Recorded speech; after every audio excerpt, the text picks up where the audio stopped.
man lagay ng panahon. Magandang hapon sa ating lahat mga kababayan. Bigla na naman pong lumakas ang ulan at hangin. Nawa naman po hindi ito bagyo. Kawawa na naman po ang ating mga kababayan at mababang lugar, yung mga binabaha.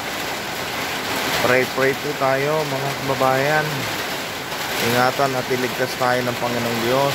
Mga estudyante na pauwi galing school, dapat may payong kayo. Sa mga nagmumotor po, sumilong po muna kayo mga kapatid. Napakalakas ng ulan at hangin. Grabe.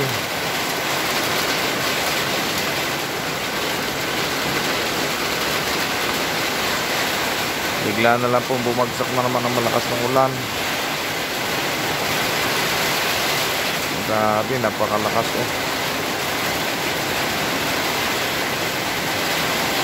Ang lakas talaga Grabe, lakas. Ingatan nyo po agad ang mga nasa dagat, mga nagbabiyahe sa kalsada. Agad, ingatan nyo po sila, proteksyonan, gabayan. Sa mga nagbabiyahe dyan, ingat po kayo kasi lakas ng madulas po ngayon. Saka mahangin, lakas ng ulan talaga. Grabe, parang bagyo.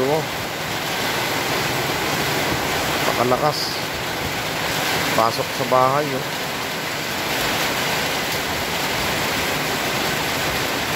Lakas ng ulan. Lakas ng kulog. God bless po sa ating bansa. God bless po sa ating lahat. Nawa ingatan, ligtas tayo ng Diyos sa mga baha na ito. Kaya ingat po kayo. Salamat sa inyong panonood. Kung nagustuhan niyo po ang video ito, pakishare po para maging paalala po sa ating mga kababayan, sa ating po mga kapatid.